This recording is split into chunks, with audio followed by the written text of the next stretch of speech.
ఉన్నాయి. ఇద్దరు కలెక్టర్ గారిని చూసి ఈ రోడ్డు ఒకటి కావాలి, ఈ రోడ్డు ఒకటి కావాలి, శక్తి కళ్యాణ మండపం దగ్గర రోడ్డు ఒకటి కావాలి, ఈ మూడు మాట్లాడదాం. కలెక్టర్ గారు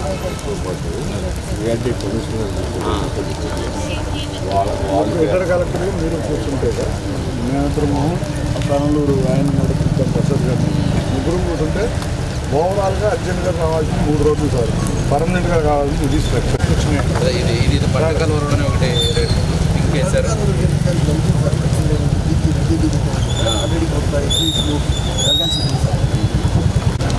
అది మాట్లాడదాము. అది నెక్స్ట్ సార్ మనం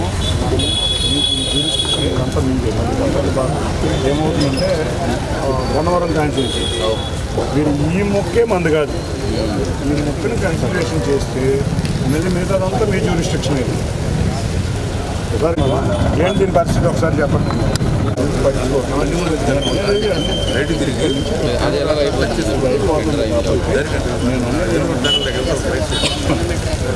మనం పట్టించుకోవాలి. మీరు ఉండండి బాబు, ఒకసారి మాట్లాడేదిస్తే అయిపోద్ది, అందరూ మాట్లాడేదిస్తే ఇబ్బందిగా ఉంది. ఒకటి ఈ రోడ్డు బ్లాక్ అవుతుంది కాబట్టి ఈ రోడ్డే వాడాలి, ఈ రోడ్డే వాడాలి, ఈ రోడ్డే వాడాలి. ఈ 3 రోడ్లు వాడితే సొల్యూషన్ వచ్చేసింది. ఈ 3 రోడ్ల మీద దృష్టి పెట్టండి. దాంతోపాటు అదే వార్లు ఎట్లాగో అవుతాయి, ఈ రోడ్లు కొత్తగా వేయాల్సింది, ఈ రోడ్ల మీదే దృష్టి పెట్టాలి సార్. ఇది మీ జ్యూరిస్డిక్షన్లోకి రాదు. ఈ 2 కూడా ఎన్కేపాడు మీ జ్యూరిస్డిక్షనే వస్తుంది. ఇదంతా 2 గురించి చెబితే ఇవన్నీ అవ్వవు. ఈ 3 రోడ్లు వేయండి సార్. మంచి మాట లెఫ్ట్ సైడ్ ఇవ్వాలి. ఈ రోడ్డు చోట్లప్పుడు అది చూపిస్తుంది.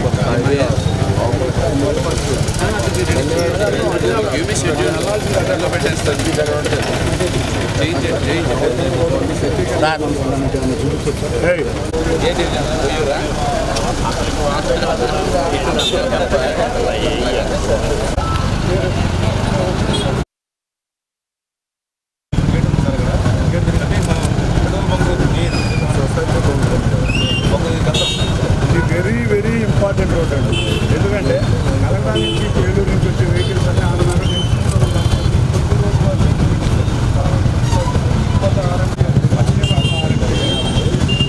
ఇది అయితే సొసైటీ కాంట్రాక్ట్ కాబట్టి సిటీలో కట్టిన ఫ్లైఓవర్ కూడా ఇబ్బంది రాదు. ఇది very very very important road. ఇది వెరీ వెరీ ఇంపార్టెంట్. ఇది కూడా వెరీ ఇంపార్టెంట్. ఆడనగర్కి మీరు మహానాడు రోడ్ ఎట్టాగానో వాడుకోవచ్చు. 24 hours నో ఎంట్రీ పెట్టినా కూడా బాగుంది.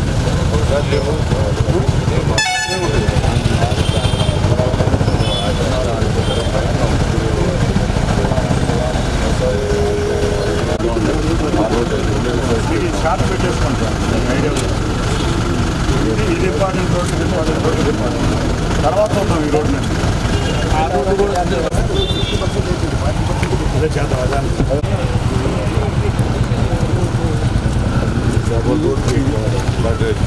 చిన్నగా ట్రాక్ దగ్గర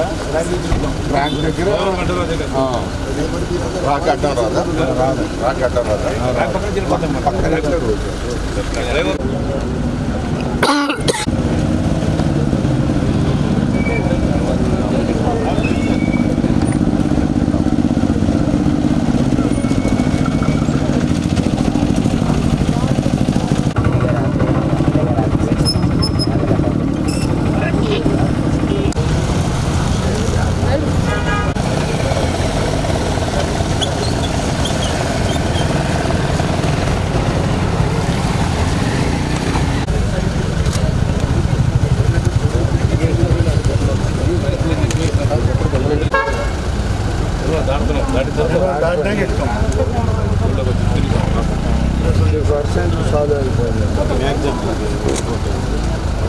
లక్ష మంది భవిష్యత్తు అంటే 1,00,000 × 4 ఫస్ట్ వీక్ 4 బెడ్రూమ్ లేదా 5 ఓన్లీ సెంట్రల్ గవర్నమెంట్ స్కీమ్స్ మీద పెట్టాం. అది గంటన్నర ప్రోగ్రామ్. పెద్ద సరిపోద్ది. కోర్టు పెట్టేద్దాం సార్. జస్ట్ బై వాకబుల్ కావాలి. నేనున్నా బ్యాక్ కొట్ట అలవాటు.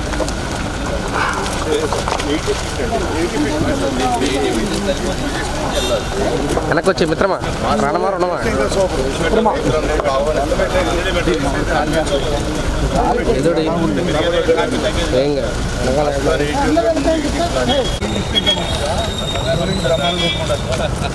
ఎక్కడ కావాలన్నా ఇక్కడ మీరు పూరింగ్ ఇవ్వండి, మేము ఒప్పించుకుంటాం.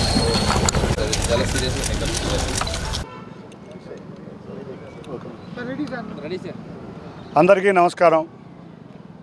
విజయవాడ నగరానికి ఎంతోమందికి ఉపాధి కల్పించే జవహర్ ఆటో నగర్ ఎన్నో సంవత్సరాలుగా ప్రపంచంలోనే ఒకానొక సమయంలో ఏషియాలో అతిపెద్ద ఆటోమొబైల్ ఇండస్ట్రీ ఉన్న ప్రాంతమైన విజయవాడ ఆటో నగర్కి మౌలిక వసతులు కల్పించే విధంగా మా ప్రభుత్వం తప్పకుండా ఇవాళ విజయవాడ ఆటో నగర్ మీద ఎంతోమంది సుమారుగా 1,00,000 మంది కార్మికులు జీవనోపాధి పొందుతున్నారు.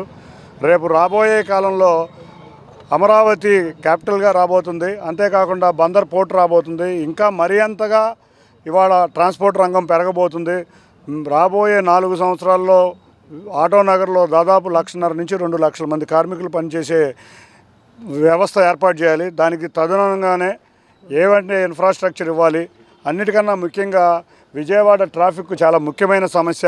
ఆ సమస్యను పరిష్కరించాలి అంటే ఆటో నగర్లోకి వివిధ మార్గాల ద్వారా లారీల ఎంట్రీని ప్రవేశపెట్టి విజయవాడ నగరంలో lorry entry zone free zone చేసి ట్రాఫిక్ సమస్యకి పరిష్కారం ఇవ్వాలని మా గౌరవ ముఖ్యమంత్రి నారా చంద్రబాబు నాయుడు గారి ఆధ్వర్యంలో నేను, మా గౌరవ ఎమ్మెల్యే గద్దె రామ్మోహన్ రావు, జిల్లా అధికారులైన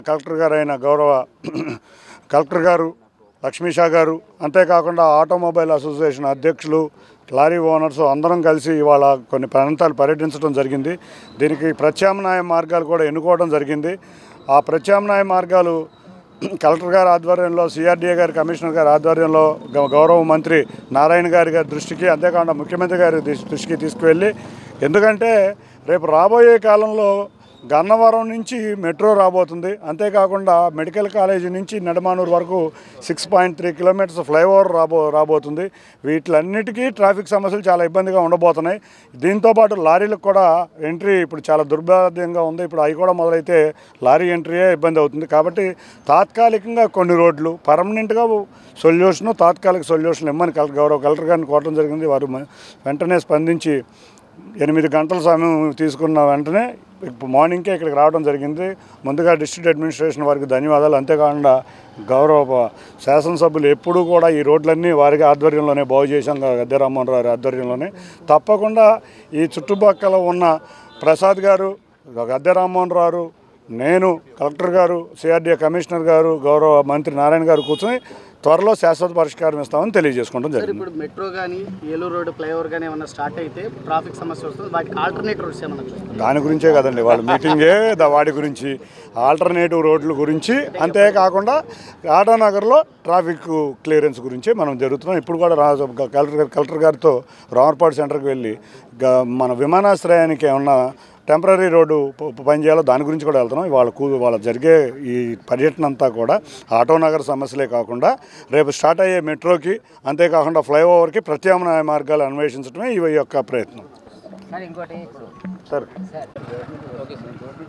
స్పీడ్గా అభివృద్ధి చెందుతున్న విజయవాడ నగరానికి చుట్టూ ఉన్న అనేకమైన రోడ్లని పర్ఫెక్ట్గా మనం ఓపెన్ చేసుకోవాల్సిన అవసరం ఉంది. రోజు 1,00,000 మంది కార్మికులు పనిచేసే ఆటో నగర్ని అభివృద్ధి పరచుకోవడానికి ప్రత్యేకంగా ఇటు నిడమానూరు వరకు ఆల్టర్నేటివ్ రోడ్లు, ఇప్పుడున్న రోడ్లకి ఆల్టర్నేటివ్ రోడ్లు 3 రోడ్లు ఏర్పాటు చేసుకోవాలని చెప్పి ఈరోజు ఎంపీ గారు అదేవిధంగా కలెక్టర్ గారితో అన్ని పర్యటించడం జరిగింది. దానికి అన్ని సులువైన మార్గాలు రేపు ఇమీడియట్గా 2-3 రోజుల్లో సిఆర్డీఏ కమిషనర్ గారితో మీటింగ్ ఏర్పాటు చేసి ఈ రోడ్లన్నీ మనం ఏర్పాటు చేయడానికి అయ్యే వ్యయం, దాని గురించి అన్ని కూడా చర్చించి ముఖ్యమంత్రి దృష్టికి తీసుకెళ్ళి తక్షణమే ఈ రోడ్లన్నిటి కూడా వర్క్ ప్రారంభించుకోవాలని ఒక నిర్ణయంతో ఈ రోజున ఏర్పాటు చేసుకున్నాం. ఆటో నగర్ కాపాడుకోవాలా, విజయవాడ నగరాన్ని ట్రాఫిక్ నుంచి రక్షించుకోవాలా, వీటన్నింటి దృష్టిలో పెట్టుకుని వాళ్ళు ఈ కార్యక్రమం ఏర్పాటు చేసుకోవడం జరిగింది.